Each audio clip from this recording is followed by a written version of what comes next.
Hello crafty friends, it's Sharon here and I'd like to welcome you back to my channel. Today I thought we'd have a go at making this card, which I'm using Inkylicious stamps, and I thought we'd make a nice sultry evening scene. As you can see, we've got a lovely man here sitting with his dog, and when I show you the stamp sets in a minute you'll see that there's also a woman and her dog as well. So this is a very adaptable scene, using actually only 3 sets of stamp to create this entire scene, and our distress oxides and a few brushes. So let's get started.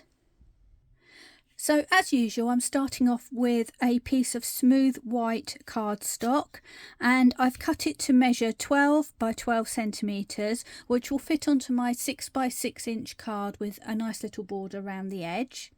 And the first thing I'm going to do is put a moon in place. So I've got one of these little sticky plastic masks which you can use, or if you don't have that you can cut one out yourself out of masking paper, or just use a plain piece of paper. Now for some reason my moon doesn't want to stick very well, so I might have to hold that down. It needs a bit of a wash. Now today I'm going to be using a variety of brushes, but to create the background I'm going to use these little blending brushes which are quite readily available all over the place now. Mine came from Inkylicious and this is the small size, and I'm going to use this to blend my oxide inks to get more of a softer appearance rather than the thick solid chalky appearance. So let's begin. First of all, I'm going to just get all my bits of paper out of the way, because when we're blending it's nice to have a smooth surface, or in this case a glass surface, which helps the ink move a little bit more easily. And I'm going to start off by putting some light around the moon, and to do that I'm going to use Distress Oxide Broken China. So I'm just going to pick that up with my brush, and just starting in a corner, just start bringing that in. And it doesn't really matter where I go with this, how far I go with this. Oops, my moon is not playing the game today. Let's put that back in. I'll have to hold it with my fingers.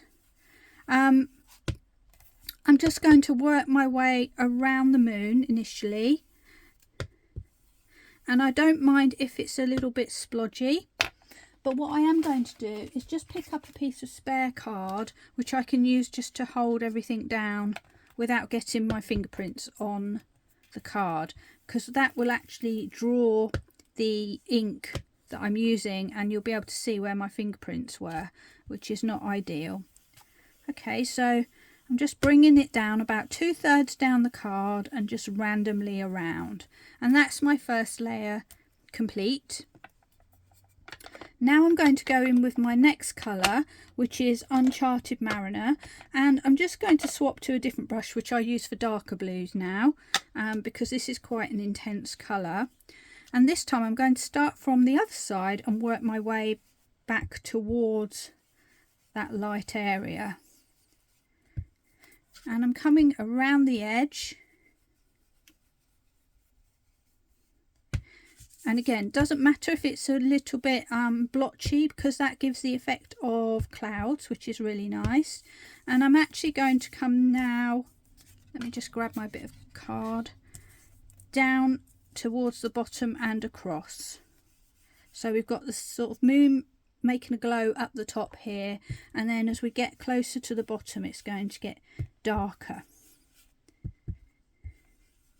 Now it's up to you how intense you want to go with this, of course.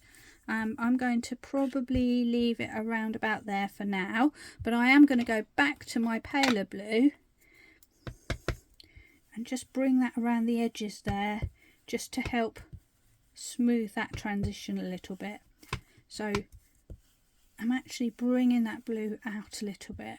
That was my Broken China. Okay, and then finally I'm going to go with a darker blue. You could use anything that you've got, but I've got Faded Jeans. You could also probably use Chipped Sapphire if you want to. I might just pick up some of this first. There we go.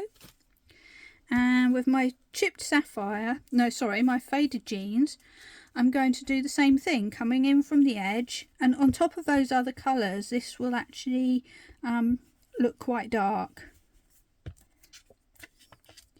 And I bring it in. And do you know what, another one that looks nice, which I've tried before, is the Villainous Purple, which gives a sort of, it's still bluish, it's very strange, it gives a really nice look. There you go.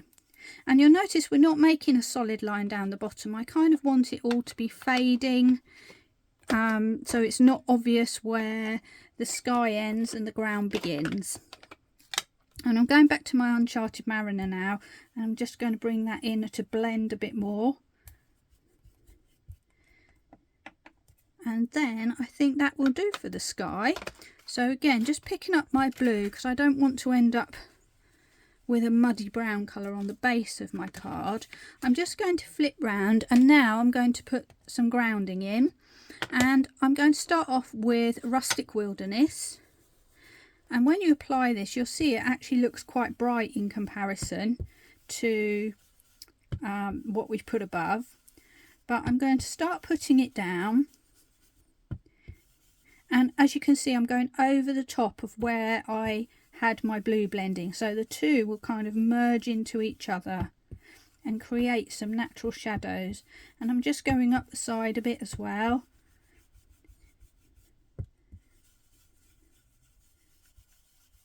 There we go. And you'll see at the moment that that's looking quite bright indeed.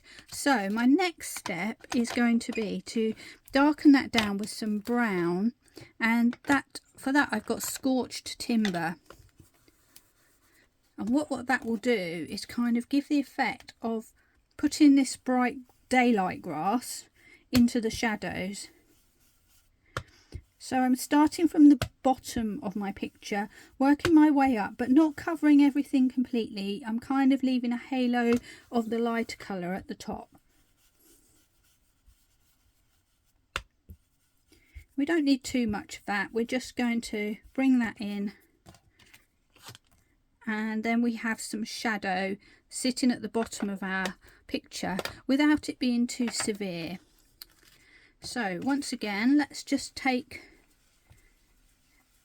the mess away, and we're ready to remove the mask now, and we've suddenly got a bright white moon.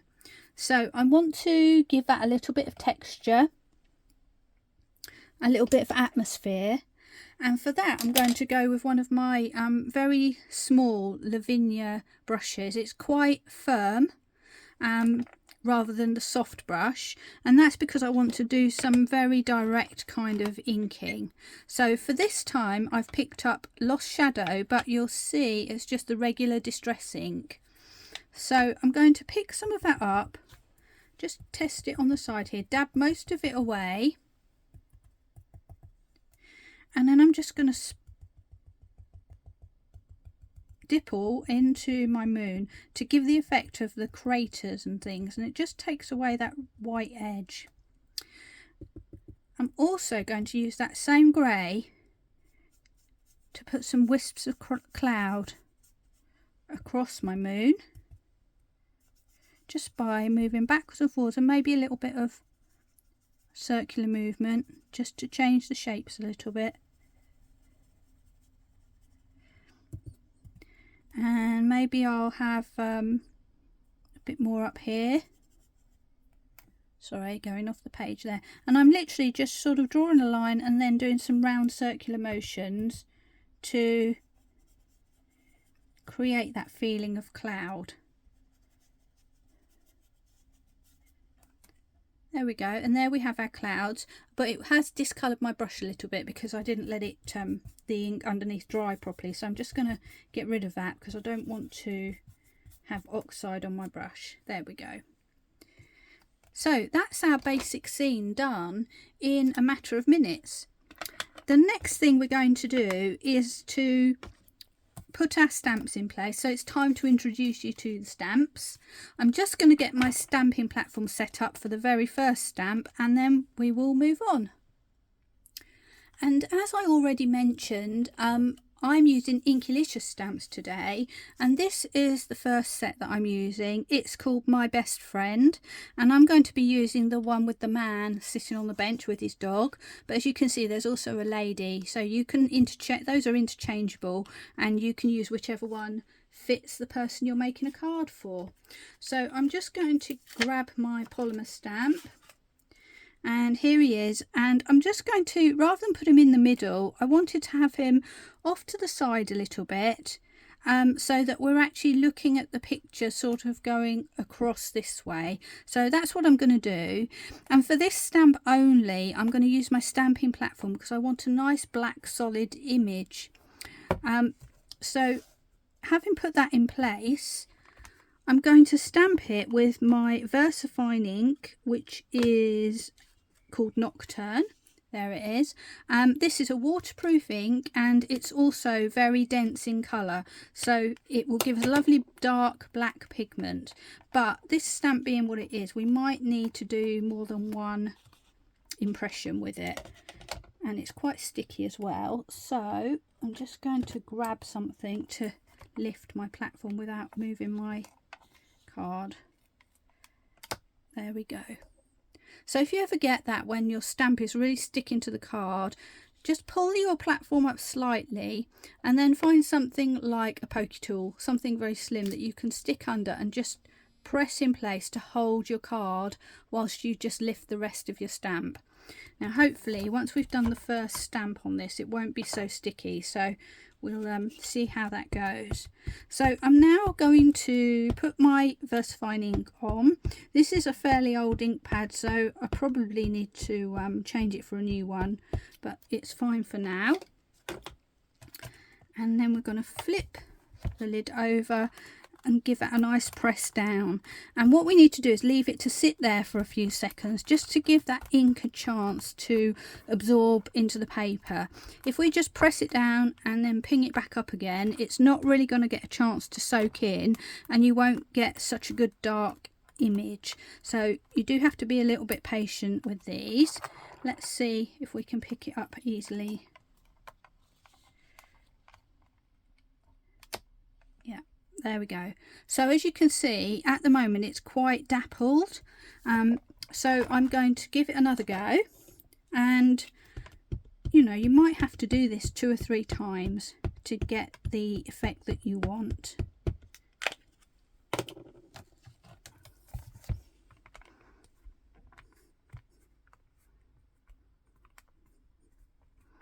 So I'm letting it sink in once again.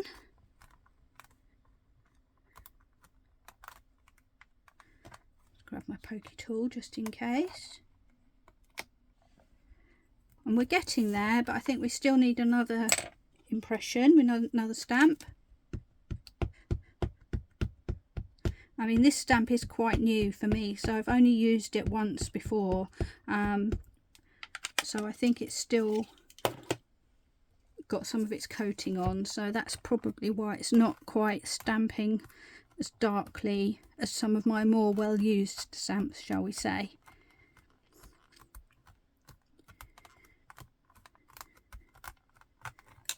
And as long as you keep this piece of card in place, you can go back and do this as many times as you need to.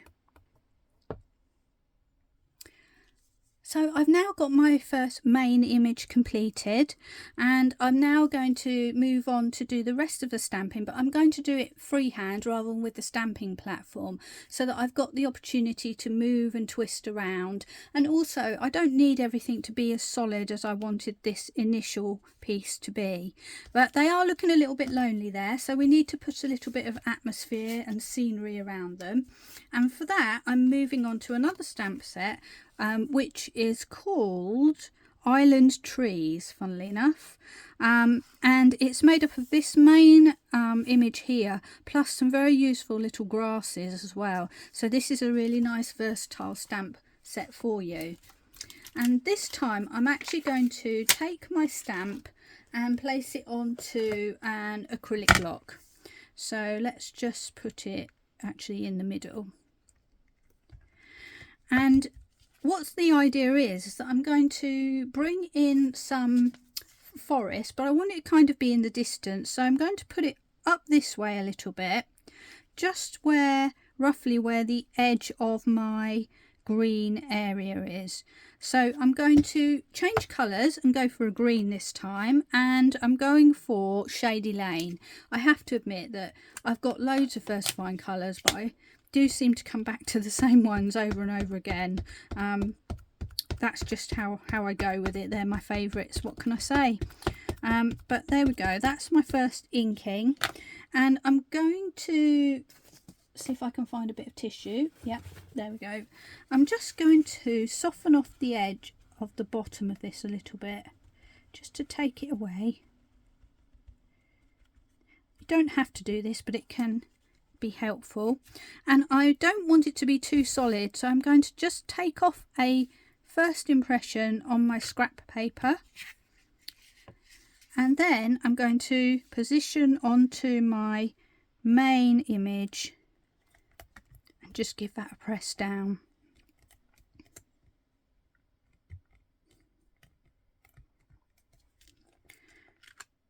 And there we have some trees in the distance, sort of fading away into that misty, cloudy night. And then I'm going to re-ink, because I'm going to use the same stamp to do the other side.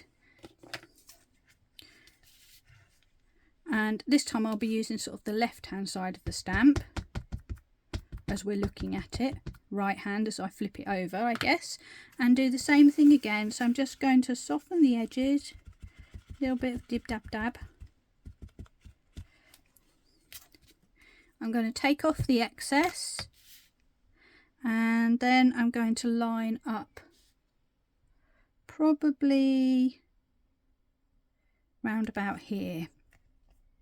And although I'm stamping over my black image, it's not going to show because this is a second generation stamp and the green is a paler colour, so we can get away with doing that nice and easy. So now we've got our tree line sorted out, and what I want to do is bring some of that greenness into the foreground with a bit of texture. So I'll just get this cleaned off and then we'll move on to the next step. So now, using exactly the same stamp set, we've got some tiny little grasses here. So I'm just going to pick one of those, and this time I'm going on to a smaller acrylic block just because it makes it easier to handle a smaller stamp. But sticking with my green, my Shady Lane, I'm going to stamp that grass, and hopefully you can get a better idea of what it looks like. Stamp away, and then I'm just going to start first of all around the edge of my original stamp. Just start pressing this down and adding some texture in there. And then I'm going to start to move my way down and just randomly start stamping this grass.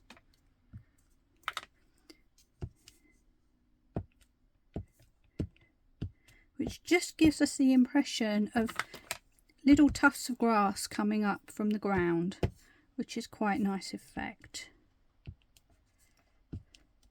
And I'm not thinking about where I'm putting them particularly, I'm just stamping it down.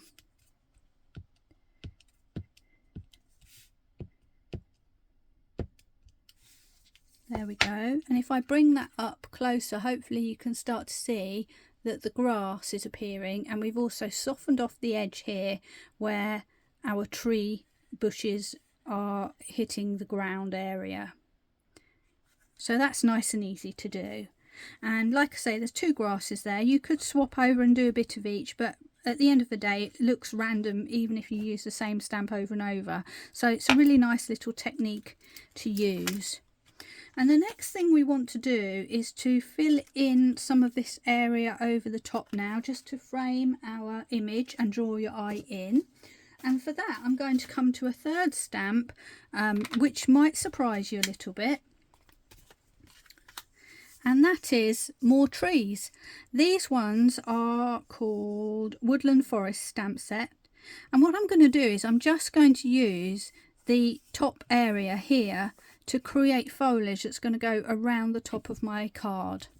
So I'm going to start off with my stamp, And I just need to get a different block again because this is quite big, so we'll go back to a square block, or a rectangle I should say, and I'm just going to plonk that on the top there. I don't need to worry about this sticking down below because I'm not using that. I'm only interested in the top, and I'm going to start off first with my black again, and I'm just going to ink up the tops of those trees.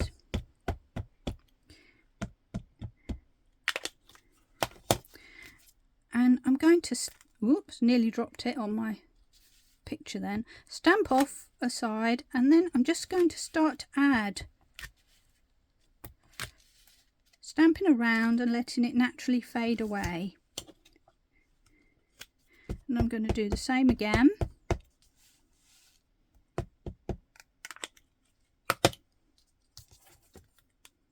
Stamp off on the side, and this time start from the other side.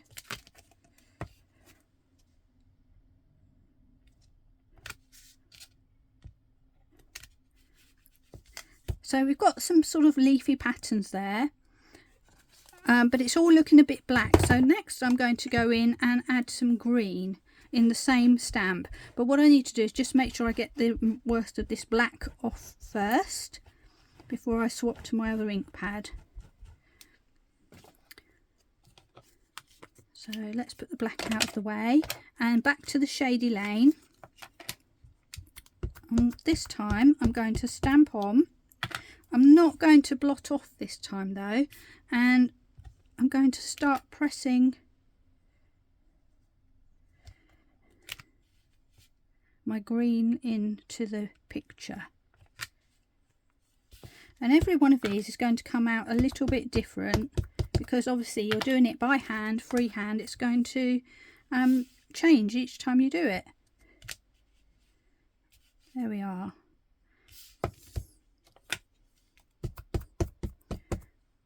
And this time I want to get some real definition, so let's just add a little bit more.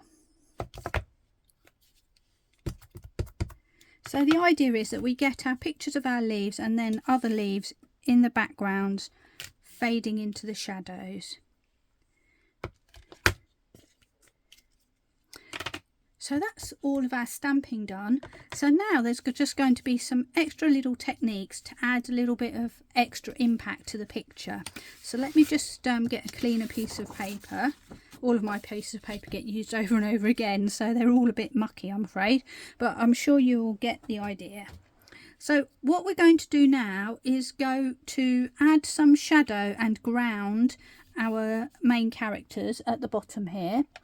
And for that I'm going to go back to a little stencil brush, and sorry, just got to try and find my, oh there it is, my black soot, or yeah, black soot.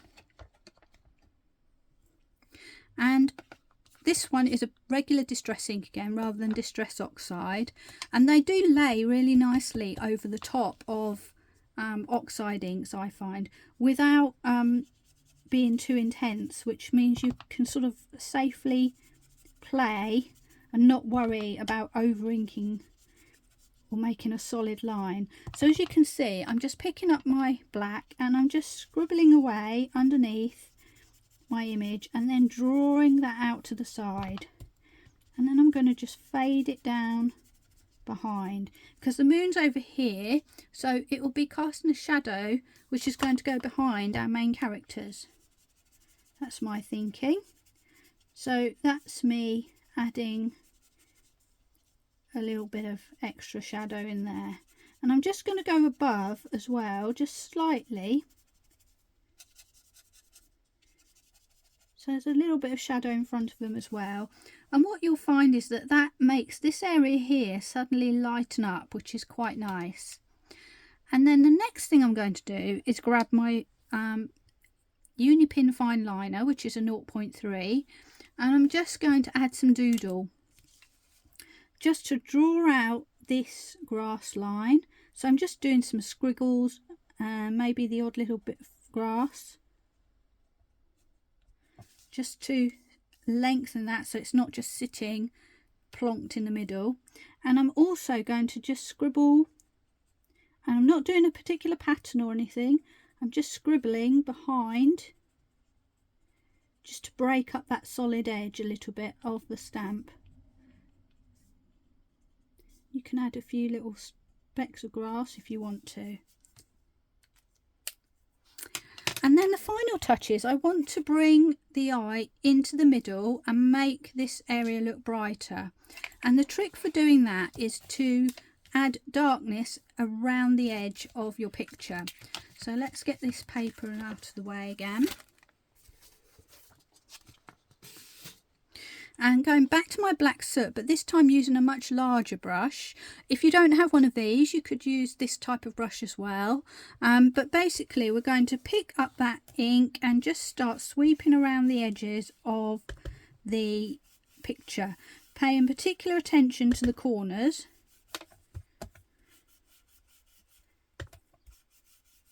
And I've made my one quite dark at the top already compared to my previous example. But you'll kind of get the idea. I'm just dipping in and just bringing that dark black ink around the edge. And it's sort of translucent. So although it's darkening, you can still see what's going on behind in terms of colour. There we go. And what we've created is like a little vignette that draws your eye into the middle. And that is the end of our stamping. So it's actually quite quick to do. I'm just going to clean up and then we're ready to complete the final stage and mount up our card. And now we're ready to finish off this card. I decided to mount my card onto a piece of black cardstock just to really frame that darkness around the edge. So that's what I'm going to do now. So my cardstock is about 12.6 centimetres square, the black. So it gives me a sort of 2 to 2.5, 3 millimetre border around the edge of my image, which for me I think is quite a nice size. So let's just get that stuck down. We'll just give that a second to grab. Meanwhile, I've got my 6x6 card and I've picked a bluey grey colour for the main background, which I thought kind of goes with this colour that we've created in the middle of our scene just here. So I'm now going to just stick that on, and I've left a wider border, so it's entirely up to you, but I think like a sort of a centimetre border around the edge looks really nice. So that's what we're going to do, stick that one down nice and easy.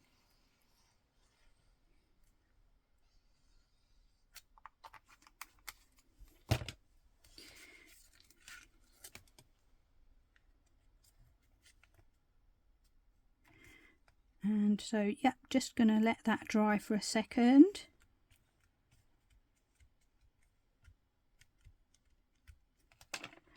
And we'll just bring in a backing card so that you can see the finished card. And there we have it. A lovely sultry evening scene. A calming scene looking out onto the trees and all that kind of thing. I hope you've enjoyed this and learned a few techniques. The techniques can definitely be applied to other scenes, other stamps, other shapes of cards if you want to, but really I just wanted to give you those basic ideas of some things you can do. If you want to make this particular card, just follow along with the Inkylicious stamps. You'll be able to do it much more quickly because you won't be talking about it like me, but I hope that you do indeed enjoy trying out this process. And that's it from me today, so thank you for joining me, and I really hope that I get to see you back here again sometime soon. Meanwhile, bye for now and take care. Bye.